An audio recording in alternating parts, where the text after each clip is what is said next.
We all know that Stephen Miller is the shadow president, not just because Donald Trump is so obviously in cognitive decline that there is no way he could be running the government right now, but Project 2025 literally outlined and published in plain sight how Donald Trump's top advisors would actually be running the show.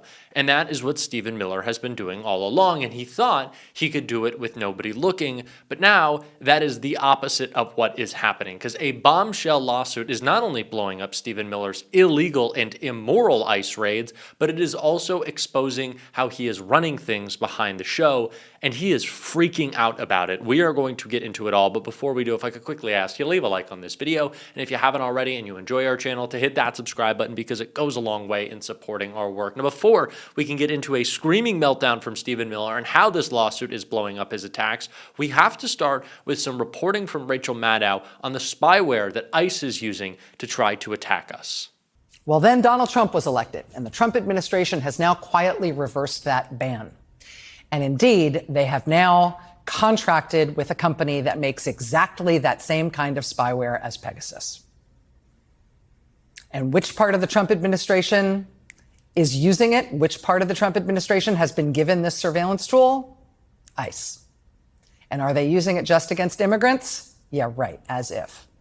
Headline in the Washington Post: ICE amps up its surveillance powers. ICE's acting director says the agency will deploy its elite investigative officers to probe anti-ICE protest networks. Former officials have expressed concern that ICE now has a green light not only to monitor immigrant communities, but also to carry out broad surveillance of Americans, exercising their First Amendment right to oppose government action. U.S. citizens who may not themselves be suspected of crimes.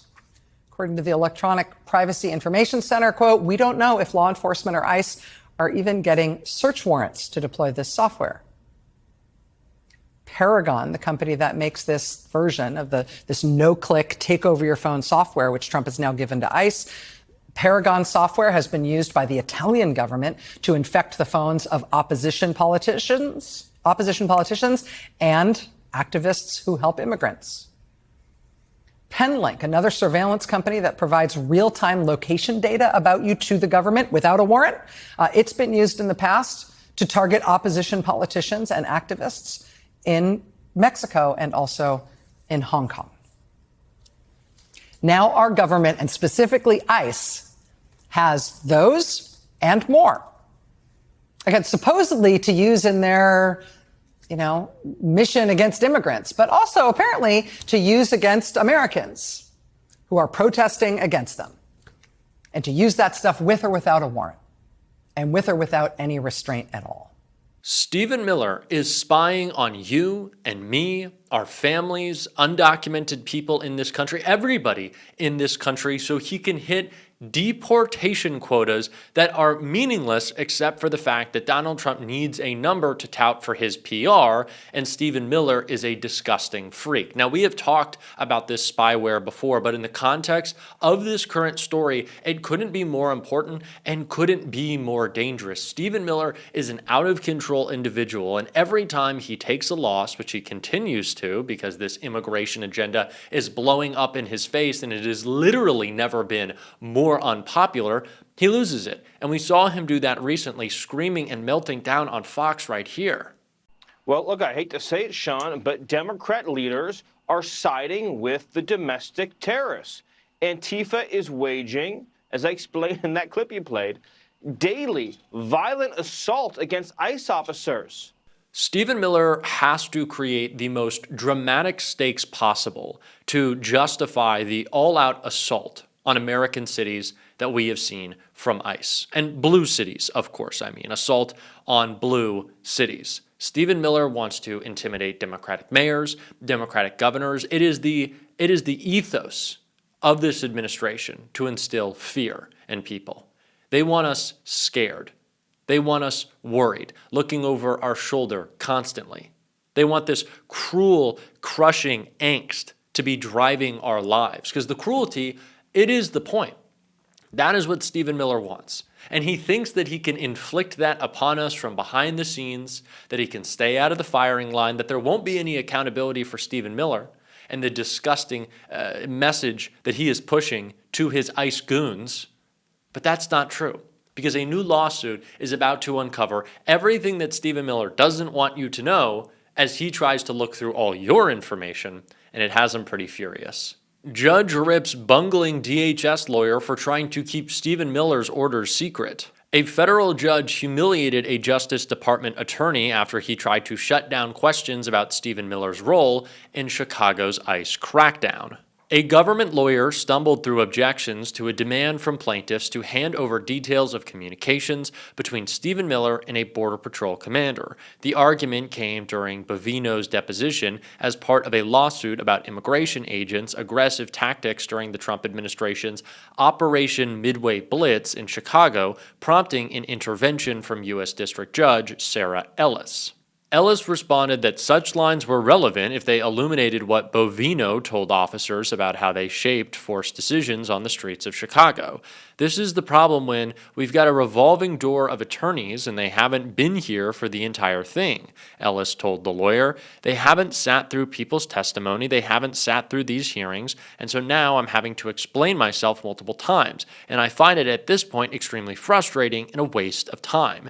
The Obama-appointed judge added, "If you interrupt me one more time, it's enough. It's enough," before ruling that targeted questions about communications with Miller, 40, were fair if tied to field directives and use of force. During the testy exchange, the lawyer repeatedly cut across the bench and even continually misnamed the operation Midway Drift. He also had to apologize for being new to the case, according to a transcript. The lawyer complained to Ellis that he had prepped Bovino for a narrow set of issues. I mean, they asked today about communications with Stephen Miller. They asked today about body cam footage from Los Angeles. I feel sandbagged right now. For example, questions about communications with Mr. Miller may be perfectly within bounds if they talked about, "This is how I want the operation to go," Ellis said. Miller, the White House Deputy Chief of Staff for Policy and the President's Homeland Security Advisor, is widely seen as the architect of the administration's hardline deportation tactics and was behind its reported target of 3,000 daily immigration arrests. If Mr. Miller said that to Mr. Bovino, and that was Mr. Bovino's mind as to justify the force being used, they can ask about that, the judge said. It would be no surprise if Stephen Miller was breaking the law in the directives that he was giving to ICE officials and ICE commanders to have their thugs impose the most unnecessary force on people simply existing in Chicago, existing in Los Angeles, soon to be in New York, of course, in D.C. And Stephen Miller doesn't want that to come out. One, because multiple times during this administration, he has gone around Donald Trump's back. Keep that in mind. You remember when Donald Trump said that there would be no more ICE raids on farms, there would be no more ICE raids in hotels, any type of hospitality industry. Donald Trump said no more ICE raids. And then what happened? They continued because Stephen Miller went behind his back. And of course, we know Donald Trump wasn't operating from a moral place when he said that those raids had to cease. It was because his billionaire buddies who own farms, who own hotels, who own restaurants called him and said, "You're fucking our shit up." And so Donald Trump, listening to the billionaires, not the cries of children being separated from their families, decided he wanted change. But Stephen Miller didn't want change. And so change didn't happen. And who does that tell you is in charge? Is it Donald Trump or is it Stephen Miller? Because to me, it is obviously Stephen Miller. So the contents of those texts is not just about using unnecessary and illegal force, which we've already seen from ICE. It must also be about undermining Donald Trump's authority. That's what Stephen Miller wants to hide. Not just because it would upset his dear leader, who already thinks he's weird. This is well documented that Donald Trump says Stephen Miller's a weird guy and people don't like him. But also, what could this expose about Donald Trump's cognitive decline? If Stephen Miller is communicating why these messages are coming from him, why these directives are coming from him.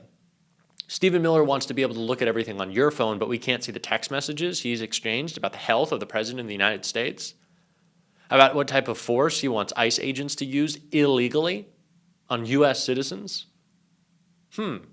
Why is that? Seems a little hypocritical to me. But that's what this administration is fundamentally about, their hypocrisy. And it is only growing as we look more into the spyware that they want to use. I want to continue to come back to this. I don't see nearly enough people talking about it. But Donald Trump wants to surveil you.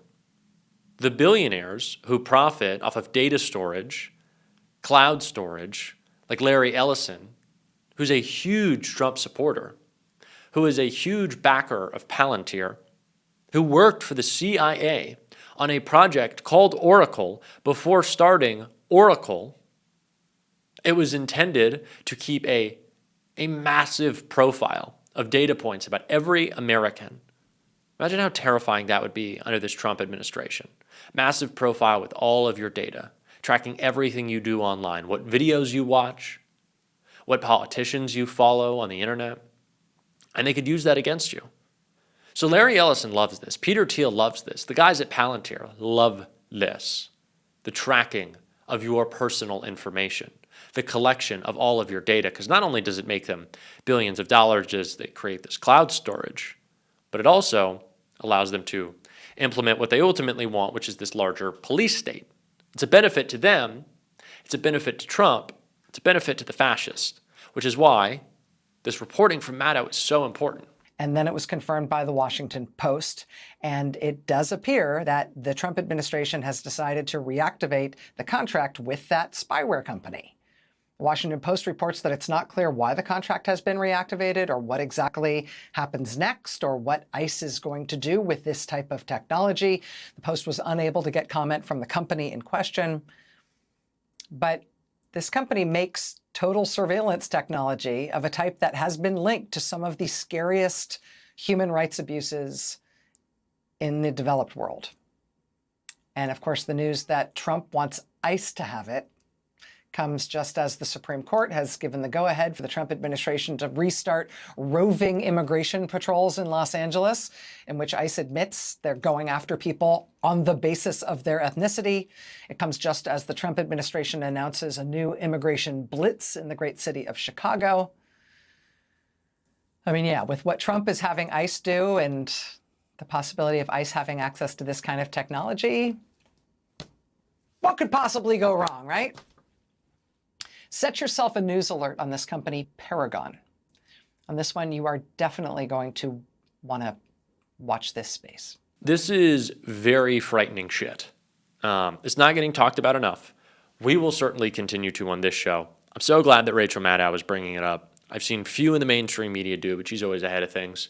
If you want to support the work that we're doing to stay ahead of the mainstream media, as always, you can hit that subscribe button, leave a like on this video. If you stuck around to the end, drop a blue heart in the comments.